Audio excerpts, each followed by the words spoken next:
샬롬. 와, 칠판이 엄청 더럽네요. 원래 칠판 닦아주시는 담당이 있다고 들었는데 좀 소홀하시네요. 할렐루야. 네, 그래서 먼저 닦고 네, 닦고 시작하겠습니다.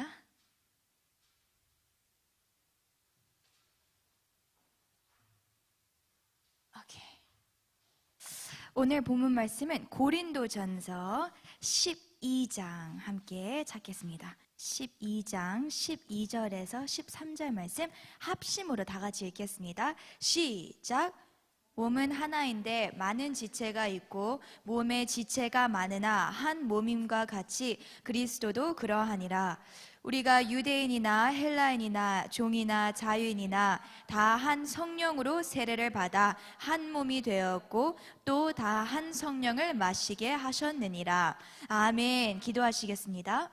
하나님 감사합니다. 오늘 이 저녁에 성령의 나타남 또 성령의 마심에 관한 말씀을 주심에 감사합니다.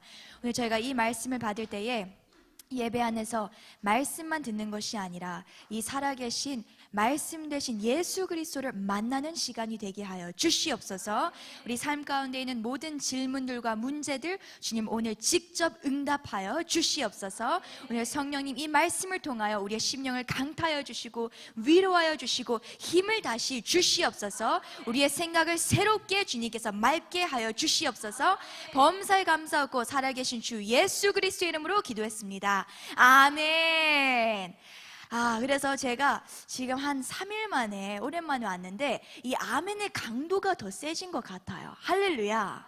아멘. 근데 이 아멘에 대한 재미있는 썰이 있는데 이전에 그 정강 목사님께서 어떤 그 썰을 푸셨냐면 그 성도님 중 한 분이 이제 입신에 들어간 거예요. 일단 입신에 들어갔는데 이 앞에 있는 성도들의 모습을 보니까 목사님께서 어떤 말씀을 던지셨을 때 이 말씀이 팅팅팅 머리마다 이렇게 팅팅 튀어가다가 아멘 하는 성도에게 그 말씀의 면류관이 딱 씌더래요. 할렐루야. 와, 되게 당황스러워요 지금. 와, 옆에서 막 다람쥐 한 마리가 막 이렇게 왔다 갔다 지금 되게 당황합니다. 네, 당황스러워서 말도 안 나와요 지금. 감사합니다. 할렐루야. 그래서 이와 같이 아멘에도 영적인 비밀이 있을까요, 없을까요? 있어요. 그러니까 예배 자세가 그만큼 하나님이 보신다는 거예요. 할렐루야. 하나님을 아멘 하면서 사모하는 사람에게 하나님이 더 주고 싶을까요? 아멘. 할렐루야. 할렐루야. 그래서 오늘 말씀은 지난주 계속 연속으로 성령의 나타남에 대한 말씀을 전하고 있는데 오늘은 저희가 그 메들리에 성령의 마심 지난주에 했던 말씀을 살짝 복습하고 넘어가도록 하겠습니다. 뒤에 저 초록색 자켓 입으신 분들 초췌하게 지금 기절했어요. 그래서 여기 한 명 한 명이 너무 잘 보이기 때문에 어떻게 할 수가 없는데 뭐라고요? 편두통이 심해서 성령의 불을 받을지어다. 할렐루야. 아멘. 오늘 저녁 깨끗이 나으시길 축복합니다. 아멘. 그러면 일단 저희가 가장 중요하게 나눴던 것이 성령 세례의 중요성이라고 했어요. 이것은 다른 말로 표현하자면 성령의 체험이 있는 것인데 이게 왜 너무 중요하냐? 오늘 본문 말씀을 보면 13절에 우리가 유대인이나 헬라인이나 종이나 자유인이나 다 무엇으로? 한 성령으로 세례를 받아 무엇이 되었다고요? 한 몸이 되었다는 거예요.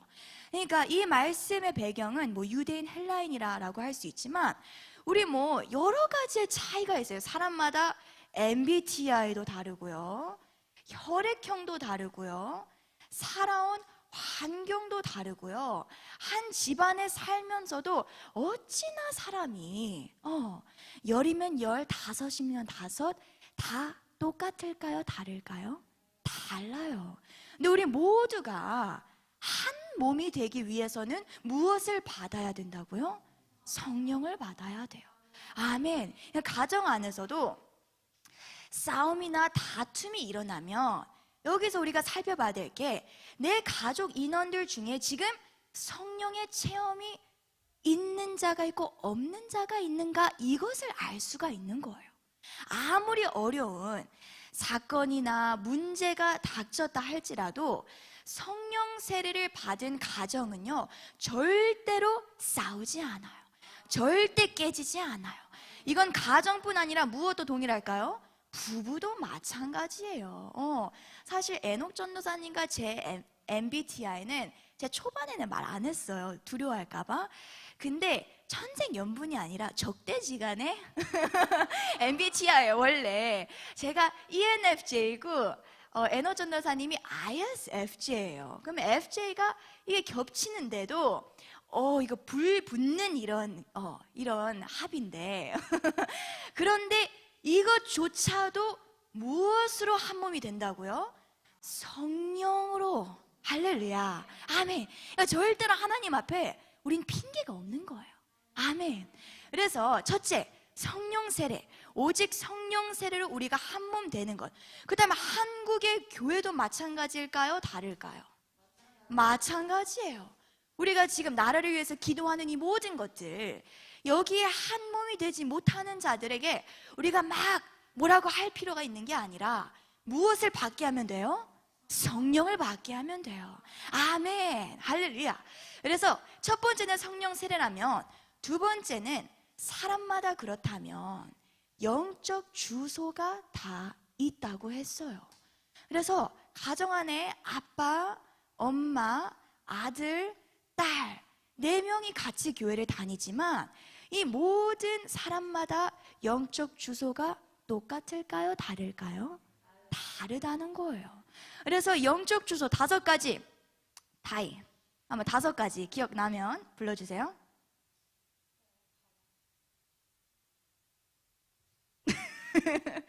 첫 번째 다소, 그 다음 다메섹, 직가, 아라비아, 안디오. 할렐루야. 그래서 이 5가지의 장소는 그냥 육신의 장소가 아니라 우리의 영적 상태를 하나님께서 사도 바울의 일생을 통해 설계도를 보여주고 계세요. 우리가 처음 시작하는 곳은 다소, 최종 목적지는 어디예요? 안디옥이에요. 다소는 어떤 지역이냐? 사도 바울이 육신적으로 태어난 곳이에요. 여기서 학문도 뛰어나게 배웠고 세상의 출신도 어마어마하게 태어났어요. 로마 시민권에다가 잘 사는 집안에다가 하버드대 가말리엘 문화 출신이고, 그리고 청년 검사로서 능력이 있는 삶을 살았어요. 그런데 이 같은 삶을 보고 사도 바울이 나중에 성령 세례를 받고 난 뒤에 뭐라고 하냐? 성경에 배설물로 여겨요. 그러니까 우리가 거듭나지 않고 성령 세례 받기 이전의 모든 삶은 아무리 똑똑하고 유능하고 학교에서 성적이 막 오르고 세상 사람 볼 때 휘황찬란하게 산다 할지라도, 이 사도 바울이 말해주는 것은, 우리보다 더 뛰어나게 세상에 성공한 사도 바울은 예수님을 믿기 전, 또 성령 세례를 받기 이전의 모든 삶은 뭐라고요? 배설물이야. 다른 말로 쉽게 말하면 뭐예요? 똥이라는 거예요. 똥. 그렇다면 하버드 출신, 청년 검사 출신인 이 사도 바울, 헤브라이즘과 헬레니즘의 이 모든 공부를 통달한 이 사도 바울이 똥이라면, 우리의 대학 출신과 우리의 학업적인 것을 비교했을 때 우리는 똥 중에 똥인 거예요. 맞아요, 아니에요? 맞아요. 내세울 사람이 있어요, 없어요? 없는 거예요. 그러니까 하나님이 참 감사한 게 성경에는 다 극적인 예를 줘요. 극적인 예. 왜냐하면 우리가 극적이지 못하니까. 그래서 이 다소를 주셨는데 여기에서 하나님이 사도 바울을 보신 거예요. 왜냐? 열정이 있어요. 막 얘기 열정이 있고, 그리고 자기가 생각하는 이 구속사의 하나님에 대한 뛰어난 신앙생활은 나름대로 본인의 정의대로는 해요. 그런데 어떤 삶을 사냐? 예수님을 믿는 제자들을 어떻게 해요? 죽이러 다니는 삶을 살아요. 그러니까 하나님을 만나고 성령의 체험이 없는 사람은 허친 일을 하는 거예요. 하나님이 원하는 거는 딱 이 방향인데 이 사방에서 뱅뱅 도는 것이지 하나님과 동일한 의도가 매칭이 안 돼요. 이게 오늘날에 개인도 그렇고 가정도 그렇고 한국 교회도 마찬가지예요. 한국 교회를 향한 하나님의 비전은 뭐예요? 이제는 예수 한국 뭐예요? 복음 통일이죠. 아멘. 예수 한국 복음 통일을 위해 우리는 모두가 깨어 있어서 이 대한민국의 자유민주주의 시장경제를 지켜야 돼요? 말아야 돼요? 지켜야 되는 거예요. 그런데 이 같은 하나님의 의도를 캐치하는 사람이 있고 놓치는 사람이 있다는 거예요. 근데 이게 왜 중요하냐? 놓치는 사람은 하나님의 설계도의 최종 목적지인 안디옥까지 갈 수가 없어요. 내가 무슨 화가가 되든 사업가가 되든 뛰어난 정치인이 되고 싶은 꿈이 있다 할지라도 하나님의 목적은 우리가 주인공이 아니라 누가 주인공이에요? 예수님이 주인공이에요. 아멘. 그러니까 우리의 목적이 날마다 누구여야 돼요? 예수님이어야 돼요. 예수님 외에 모든 것들은 뭐라고요? 똥인 거예요. 배설물인 거예요. 그래서 하나님이 무엇을 하시냐? 하나님은 또 우리를 사랑하세요. 그래서 이 사도 바울을 다메섹으로 예수님을 믿는 자들을 막 쫓아가는 그에게 강한 빛과 음성으로 만나주세요. 그래서 예수님이 사도 바울을 만나 뭐라고 하시죠? 네가 핍박하는 자가 바로 나 예수라 라고 말을 해요. 그래서 여기에서 사도 바울에게 어떤 사건이 일어나냐? 구원의 사건이 일어나요. 아멘. 그래서 구원까지 받은 사도 바울인데 하나님은 여기서 멈추지 않았다는 게 오늘의 키 핵심이에요. 우리 모두가 예수님을 믿는다고는 해요. 사실 저도 대학교 다닐 때 예수님을 믿는 많은 친구들이 있었어요. 근데 그들의 삶 속에는 자유함이 없어. 성적에 막 매달려 있고, 그리고 하는 말들을 들으면 얘가 하나님을 믿는 애가 맞나? 세상을 믿는 애들과 다를 게 없는 거예요. 그리고 그들의 삶을 보면 죄의 문제, 이 죄의 문제를 해결하지 못하고 평생을 살아요. 근데 이 차이점이 뭐냐? 우리가 이 사도 바울도 직가에서 성령의 체험이 있었던 것처럼 우리 속에 성령님이 들어오시지 않으면 이 거듭남의 능력이 내 삶 속에 강력하게 지속적으로 임할 수가 없다는 거예요. 아멘. 그래서 우리는 이 성령 체험이라는 게 뭐냐? 절대 어려운 것이 아니라 예수님이 부활하시고 하늘로 승천하실 때 누구를 보내주신다고 했어요? 성령을 보내주신다고 했어요. 성령은 그럼 누구의 영이에요? 그리스도의 영이에요. 그럼 예수님의 영이 옛날에는 이 제자들이 같이 있을 때만 예수님의 얘기를 들을 수 있었다면 오늘날에 우리는 완전 대박 난 거예요. 우리는 언제든지 기도하고 하나님께 여쭈면 예수님의 영이 직접 나에게 가르쳐 준다는 거예요. 아멘. 그래서 우리는 이 성령 체험을 받을 때에 사모하면서 구해야 돼요. 이 제자들이 마갈 다락방에서 어떻게 기도하냐? 씨름하듯이 기도했어요. 이렇게 힘을 다해 기도하니 그들의 혀가 어떻게 되기 시작했죠? 꼬이기 시작했어요. 아멘. 우리가 기도할 때에 모든 이성을 내려놓고 기도해야 될 줄 믿습니다. 아멘. 그래서 이 직간을 넘어서 이제 아라비에서는 무엇을 받냐? 바로 말씀과 기도의 훈련을 받아요. 말씀과 기도의 훈련. 제가 신앙생활을 해보니까 저는 구원받고 이게 땡인 줄 알았고 방언받고 이게 땡인 줄 알았어요. 근데 이 방언 이후에 이 교회에서 계속 목사님들 말씀을 듣다 보니까 이제부터가 시작이구나 라는 마음이 들더라고요. 아멘. 우리는 아직 젊기 때문에 절대로 여기서 포기하면 안 돼요. 여기서 포기하면 안 돼요. 여러분을 향한 하나님의 고귀한 뜻이 있어요. 창세 전부터 한 명 한 명마다 하나님께서 특별한 기름 부으심과 콜링이 있는데 그것은 여기에서 완성되는 것이지 여기에서 포기한다면 우린 너무나도 값진 것을 놓치고 후회하는 인생을 산다는 거예요. 아멘. 그래서 이 아라비아에서 사도 바울은 기간이 얼마인지는 모르지만 말씀과 기도의 연단을 받고 결국 안디옥에서 그의 부르심 무엇이냐? 전도자의 부르심이었어요. 그래서 로마 전체를 복음화 시켜버려요. 할렐루야. 아멘. 여러분에게도 안디옥이 기다리고 있어요. 여러분이 복음화 시켜야 될 영혼이 있고 장소가 있고 나라가 있고 회사가 있는 것처럼 이 안디옥에 꼭 이르시는 여러분이 되시길 축복합니다. 아멘, 할렐루야. 그래서 세 번째는 우리가 쪼개진 반석에 대해서 나눴는데, 이 쪼개진 반석은 쉽게 설명하자면 우리가 하나님 앞에 나아갈 때에, 우리가 이 모든 신앙의 과정을 거쳐갈 때에 가장 큰 적은 내 속에 뭐라고 했죠? 생각이라고 했어요. 성경을 보면 우리를 가장 힘들게, 하나님께 나아가는데 가장 힘들게 하는 게 결국 내 마음, 또 머릿속에 있는 이 이성이라는 거예요. 생각, 이론, 철학, 나의 어떻게 살아가야 된다는 정의, 가치관. 근데 이 모든 것이 왜 나에게 적이 되는가?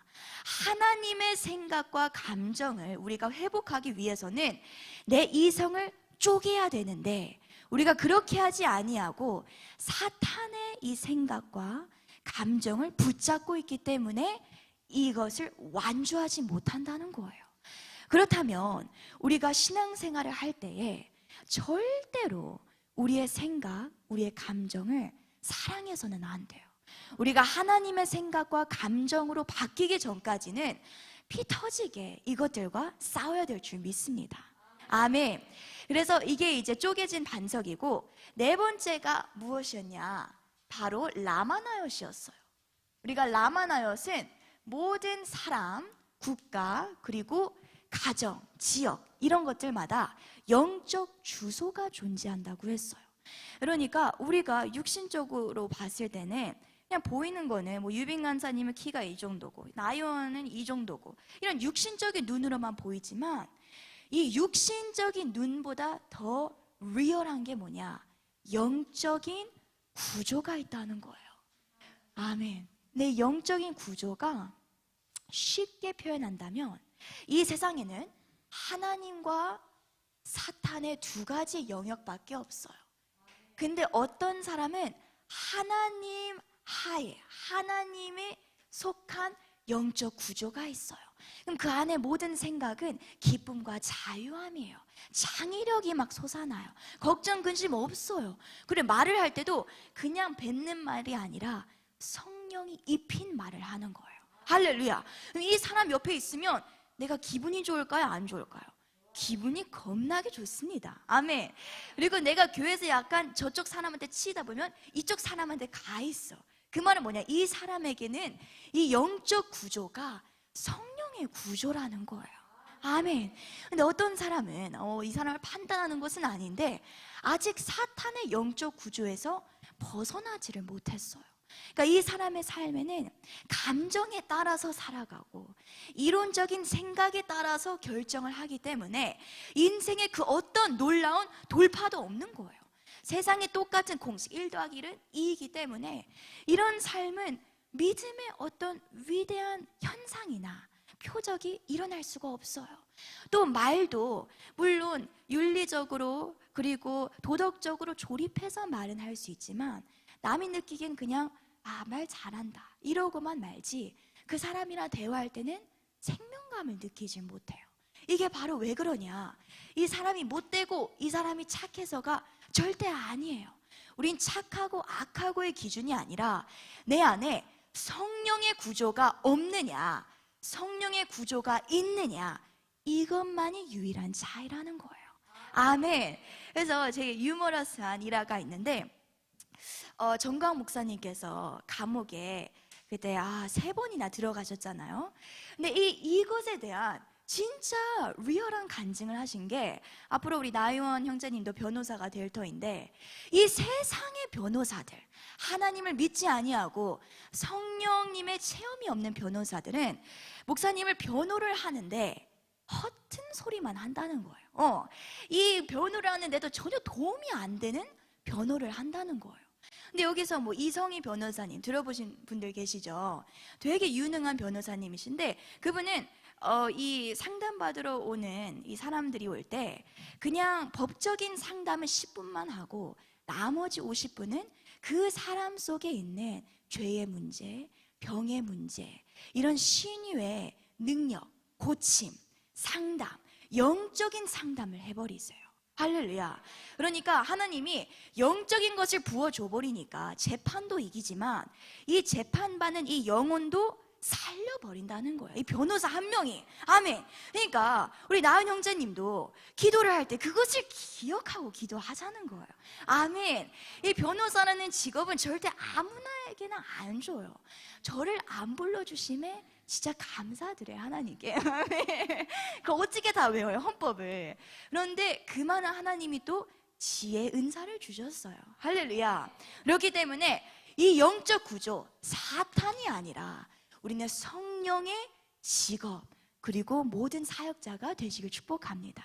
아멘. 그리고 마지막, 이제 오늘 이어지는 이 주제가 성령의 마심인데, 우리가 거듭받고 이제 예수님을 나의 구주로 영접을 하고, 그 다음에는 성령님을 체험하면서 방언도 터지고 막 기도를 하는데, 옛날에는 계산을 했다면 시간을, 이제는 자유롭게 기도를 막 했는데 벌써 막 30분이 지나 있고, 이 같은 성령 체험을 하는데, 중요한 건 무엇이냐, 이 성령 세례를 하나님께서는 한 번의 사건으로 멈추지 말라는 거예요. 우리가 왜 이 말씀 양육 기술을, 어떤 사람들은 3기수나 졸업을 했고, 어떤 사람은 8기수를 다 졸업했고, 어떤 사람은 지금 막 기술을 시작했다 할지라도 왜 하나님은 예배를 우리가 죽는 날까지 이어가라라고 하시는 거냐면, 예배는 절대로 어제와 오늘, 내일이 똑같지가 않아요. 아멘. 예배 형식, 올라서 찬양 드리는 것, 그리고 목사님이 올라온 이 순서적인 것은 형태가 똑같을지라도 이 드려지는 말씀, 예배, 찬양을 통해서 내 영이 날마다 커지고 있다는 거예요. 아멘. 그래서 그걸 뭐라고 하냐, 바로 성령의 마심이라고 해요. 우리는 날마다 멈추지 않고 지속적으로 뭐를 해야 된다고요? 마심이 있어야 돼요. 마셔야 돼요. 계속. 그래서 이거를 쉽게 아이들에게 우리가 가르친다면 성령의 빨대라고요. 성령의 빨대. 그래서 어떤 사람은 이 빨대가 찬양인 사람들이 있어요. 통로가, 이 성령의 마심의 통로가 다양하다고 했죠. 어떤 사람이 이 빨대가 찬양이어서 찬양을 부르면 눈물이 흐르고 내용이 너무 기쁘고 막 찬양 작곡 작사가 막 나오는 사람, 이건 하나님이 주신 마심의 통로예요. 또 어떤 사람은 성경을 읽는 것이 바로 마심의 통로인 사람도 있어요. 이 말씀 읽는데 그냥 책에 있는, 종이에 있는 글인데 생명처럼 느껴지는 거예요. 할렐루야. 그리고 세 번째, 기도인 사람도 있어요. 이 기도가 그냥 저녁에 기도 이런 차원이 아니라, 다니엘처럼 하루에 3번 기도하지 않으면 내 영이 너무 곤고한 거예요. 하나님 음성을 기도로 듣지 않으면 내 하루를 어떻게 살아갈지 모르겠는 거예요. 그리고 기도할 때 내가 진짜 천국에 끌어올려진 것 마냥 내 영이 가볍고 기뻐지는 거예요. 아멘. 또 어떤 사람은, 특히 이것은 하나님께서 말씀 사역자로 부른 자들은 설교가 또 마심의 통로예요. 그래서 목사님들이나 또 말씀 사역자들이 설교 못하기를 이렇게 끊어버리면 그들은 금방 영이 곤고해져요. 마심의 통로. 그리고 지난주에 우리가 나눈 가장 공통된 통로는 바로 예배라고 했어요. 예배. 아멘. 그래서 지금은 여러분이 생각해 보셨으면 좋겠어요. 여기에 전도도 들어가고, 나의 지금 이 계절, 하나님께서 지금 나를 다루시는 이 계절에 나의 마심의 통로는 무엇인가? 이게 항상 똑같지는 않더라고요. 예를 들면 우리가 계속 예배와 기도는 지속적으로 하지만, 특별하게 하나님이 어쩔 때는 이 설교를 하나님이 집중하실 때가 있고 성경의 통로를 집중시키실 때가 있어요. 저 같은 경우에는 한 달 전에는 이거였는데, 요즘에는 하나님이 저를 이 빨대를 훈련시키려고 제가 짧게 예화를 드리자면, 이 기도의 빨대를 하나님 보시기에 너무 빈약하니까 이걸 이제 키워라. 근데 이게 어떻게 하나님이 키우시냐면, 제가 새벽 기도를 예를 들면 월요일부터 금요일날 간다면 이 중에 하루 너무 늦게 집에 오든지 몸이 피곤해서 하루를 빼먹어요. 그러면 그냥 빼먹는다, 아니면 조금 뭐 죄책감 들고 빼먹는다, 이 정도인데 하루를 빼먹은 걸 두고 성령님이 제 안에서 계속 재촉을 하시는 거예요. 그러니까 이게 막 이런 재촉이 아니라 어떤 재촉이냐면, 나 진짜 기도를 해야지 오늘 하루 어떻게 사는지 알 수 있는데 왜 오늘 안 갔을까? 하나님, 내가 기도를 해야지 내 생각이 맑아서 하루를 일을 다 할 수 있는데, 이게 기도를 안 하니까 내 안에 모든 게 그냥 빠져나가는 느낌이더라고요. 아멘. 그러니까 이거는 완전 하나님이 여러분에게 마심의 통로를 하나씩 뚫어갈 때에 이 같은 감정을 느끼신다면 진짜 하나님께 감사해야 돼요. 아멘. 네, 만약 아직 무덤덤하다면 먼저 예배로 여러분의 통로를 뚫으셔야 돼요. 아멘.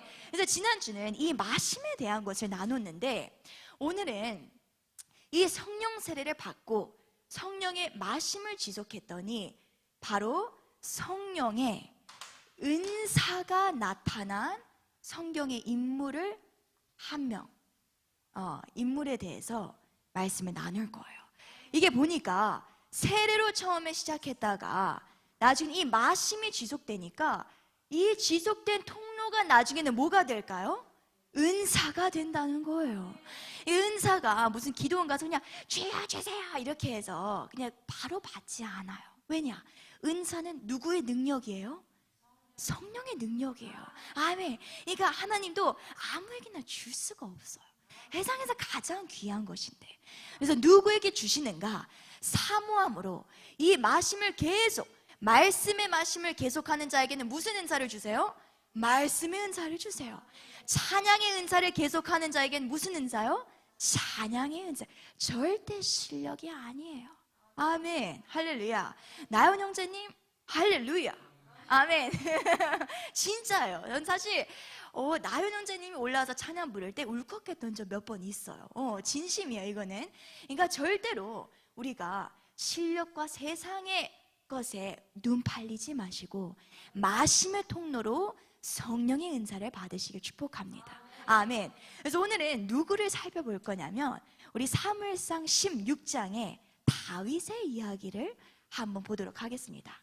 사무엘상 16장입니다.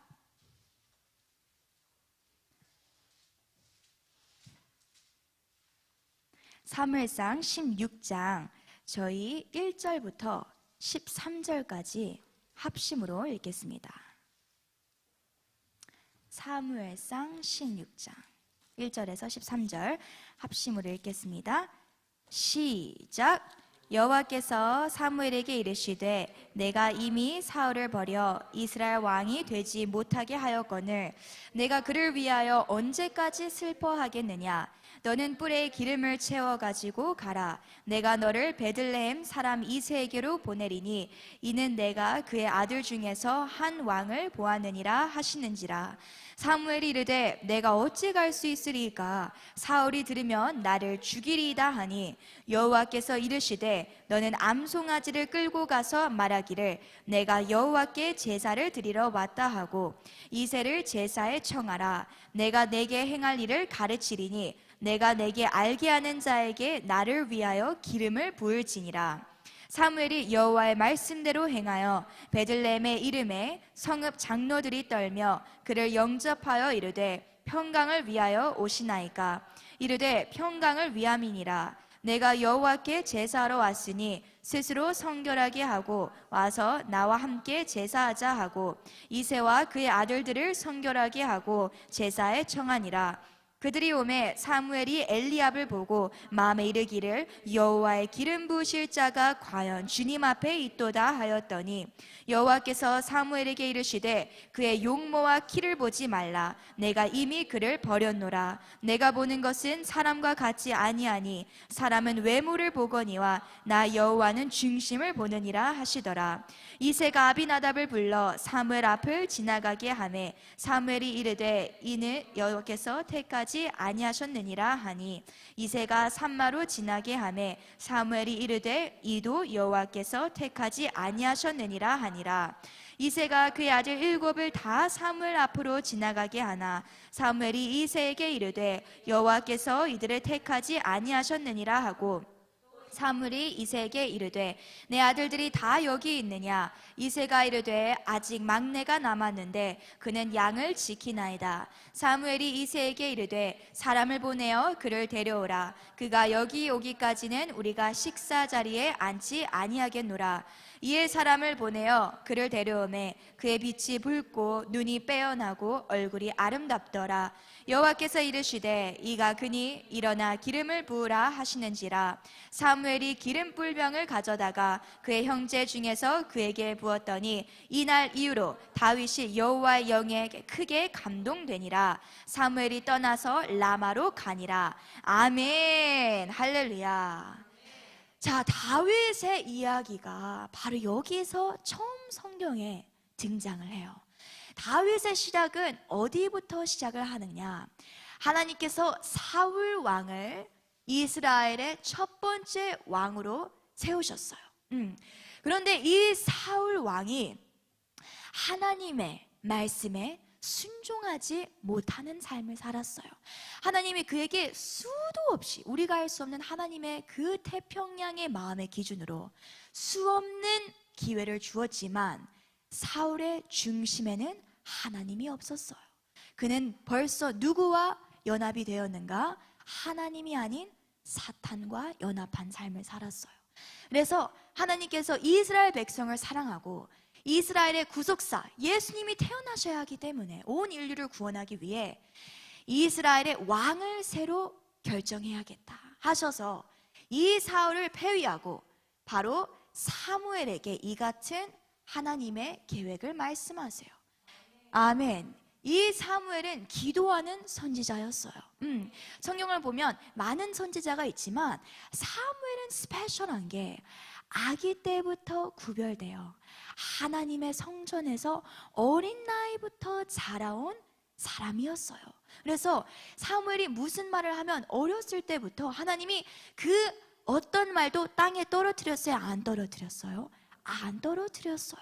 그게 진짜 하나님이 사무엘을 사랑해서도 일 수도 있지만 그만큼 사무엘의 생각은 하나님의 생각, 사무엘의 감정은 누구의 감정?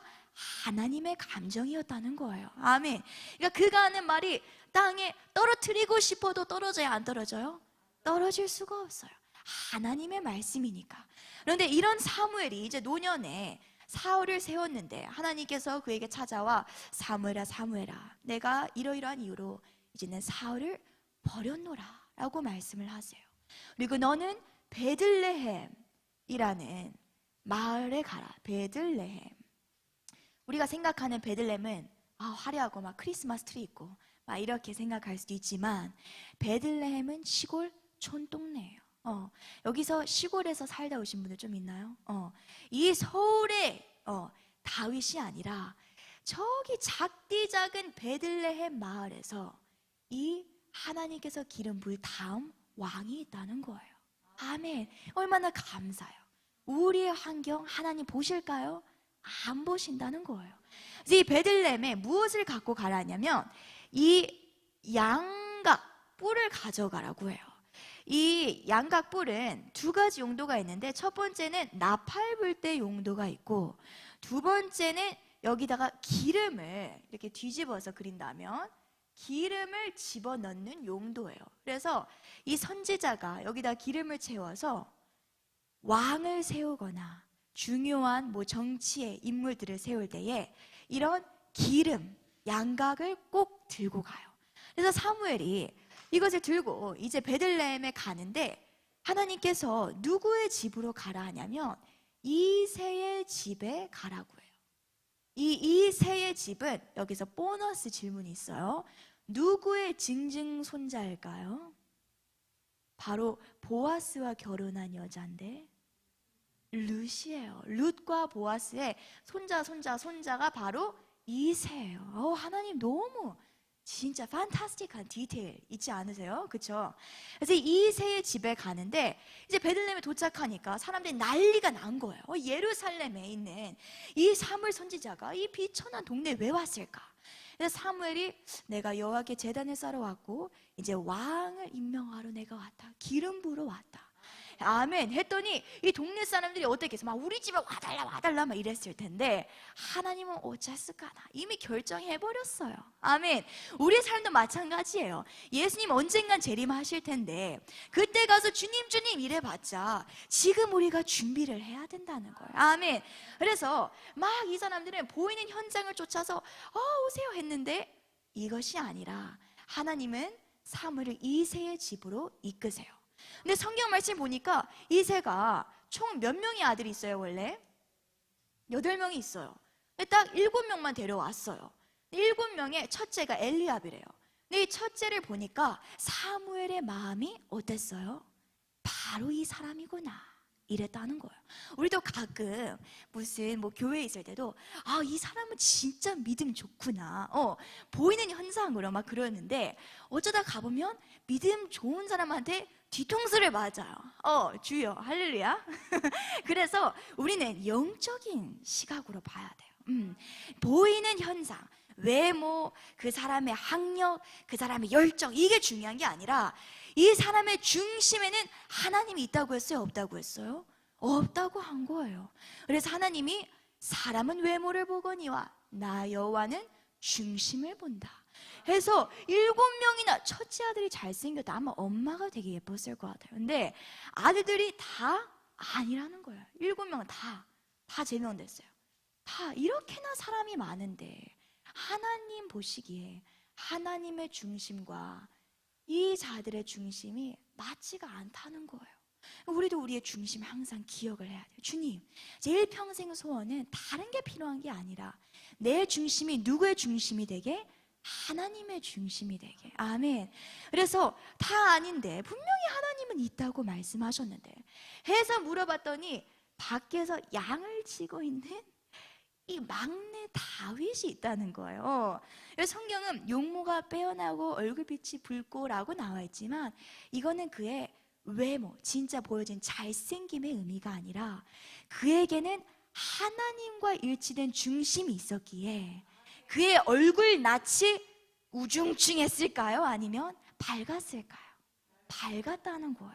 그리고 그가 하는 말, 그가 하는 행동은 어땠을까요? 달랐다는 거예요, 형들과. 아멘. 그래서 그의 중심을 보시고 이 다윗에게 기름을 부었더니 놀라운 하나님께서 말씀을 하세요. 우리 13절 말씀 다시 한번 합심으로 읽겠습니다. 시작. 사무엘이 기름 뿔병을 가져다가 그의 형제 중에서 그에게 부었더니 이날 이후로 다윗이 여호와 영에게 크게 감동되니라. 사무엘이 떠나서 라마로 가니라. 아멘.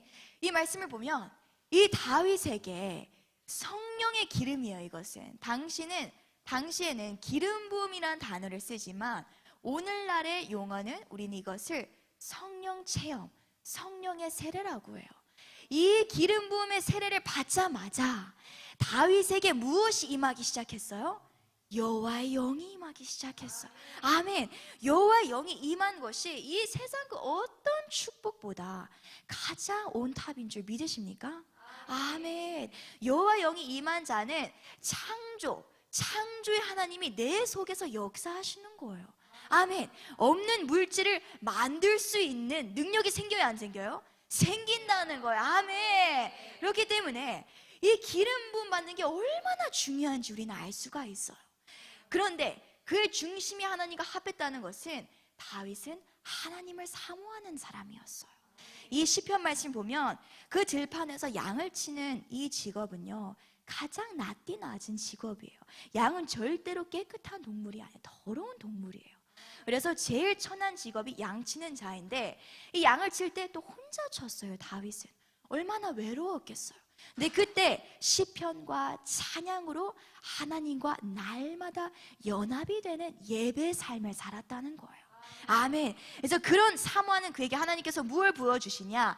기름을 부어주셨더니 어떤 사건이 등장하냐? 하나님이 이 아마 15살에 기름 부음 받았을 거라 많은 성경학자들은 생각을 해요. 근데 이 기름 부음을 하나님께서 드러내기 위해 누구를 끌어다 이스라엘에 데리고 오냐? 이게 큰 사람 누구예요? 전해녹 전도사님 아닙니다. 누굴까요? 골리앗이에요. 그러니까 여러분의 삶에도 골리앗이 등장하는 이유가 여러분에게 부어준 이 기름 부음을 하나님이 남들에게 보여주고 싶다는 거예요. 아멘. 얼마나 이게 생각의 변화 아닙니까? 아멘. 그래서 이 골리앗을 뭐 사울을 위해서도 아니 이스라엘 위해서 아니라 오직 이 사랑하는 하나님의 아들을 위해서 이것을 허락하신다는 거예요. 근데 이 골리앗이 왔을 때에 다윗의 나이가 아직 20살이 안 됐을 거예요. 왜냐? 전쟁에 참여하지 않았다면 20대가 아니었다는 의미예요. 그러면 아마 우리가 생각할 때는 18에서 19이면 이때까지 다윗은 이 기름 부음을 갖고 계속 지속된 성령의 마심, 예배와 시, 찬송과 찬미, 이것을 지속해 오다가 어느 날 그에게 이 같은 하나님께서 역사적인 기회를 주세요. 그래서 이때 우리가 왜 성령의 마심이 중요한지를 볼 수가 있냐. 다윗이 나가서 골리앗과 싸우겠다고 하니까 사울이 무엇을 건네주었죠? 무엇을 건네주었어요? 갑옷을 건네주었어요. 이것을 건네줬을 때 다윗이 오 할렐루야, 나 이거 진짜 필요했는데 이랬어요? 아니면 뭐라고 했죠? 필요 없다고 했어요. 이건 나한테 좀 안 맞아요. 불편해요. 그리고 나가서 무엇을 주워왔어요? 5개의 돌멩이, 작은 돌멩이를 주워와요. 여기서 우리가 오늘 이 성령의 말씀을 통해 제가 가장 큰 은혜를 받은 것이 우리가 나중에 골리앗과 대적을 할 때에 하나님은 절대로 성령의 마심이 아닌 통로들은 사용하지 않는다는 거예요. 아멘. 그러니까 기도, 예배, 말씀, 찬송 이런 영적인 것 안에서 우리가 훈련된 것을 사용하시지 하나님은 절대로 세상적인 방법 쓰지 않으세요. 하나님 퇴퇴퇴 하신다는 거예요. 아멘. 하나님 무엇을 사용하시는가? 성령의 마심의 통로를 사용하신다는 거예요. 할렐루야. 아주 부드럽게 올라오셔야 나 킹콩이 뛰어올라오세요. 감사합니다. 그래서 이와 같이 우리의 삶 가운데 일어나는 모든 성령의 마심의 통로가 나중에는 우리의 물맷돌이 되는 줄 믿습니다. 아멘. 하나님이 물맷돌을 사용한 것도 왜 사용하냐? 이 돌에 무슨 원리가 있고 의미가 있고 이게 아니라 가장 비천한 것을 사용하여 성령의 능력 하나로 충분하다, 이것을 증명하시겠다는 거예요. 아멘. 오늘 저녁에 오늘 말씀 마치면서 우리가 기도할 때에 제일 중요한 게 무엇이냐? 우리가 성령의 세례로 시작을 해서 그 다음 무엇이라고요? 성령의 마심이 있어야 되는 거예요. 이 마심의 최종 목적지는 뭐라고요? 성령의 은사예요. 아멘. 그러니까 우리가 예배 나오는 것, 또 무슨 예배야, 귀찮고 똑같이 치부시 여기면 돼요, 안 돼요? 안 된다는 거. 여기서는 눈에 보이지 않는 엄청난 일들이 일어나고 있어요. 아멘. 여러분이 하나님께 헌신하는 모든 작은 손짓도 하나님의 그 마심을 통해 무엇을 주신다고요? 은사를 주세요. 할렐루야. 아멘. 그래서 우리 오늘 저녁에 기도할 때 각자의 지금 단계가 있어요. 성령 세례를 아직 받지 않았다면 이것은 누구나 받을 수 있어요. 하물며 저도 받았어요. 제가 얼마나 이성적이고 제가 얼마나 완벽주의고 제가 얼마나 부르짖는 기도 창피해하던 그런 아이였는데 하나님께 그냥 하나님만 바라보고 기도하다 보니까 부르짖는 기도가 주여 나오니까 혀가 꼬이기 시작하고, 아멘. 그리고 죄도 못 이기는 나였는데, 세상적인 방법으로 매일 반복하던 나였는데 성령님 안에서, 예배 안에서 계속 마시니까 모든 죄를 박살내는 능력이 생기기 시작하더라고요. 아멘. 그러니까 여러분의 단계가 어디일지는 모르겠지만 성령의 세례든 성령의 마심이든 여러분이 끝까지 완주하시길 축복합니다. 아멘. 할렐루야. 이 시간에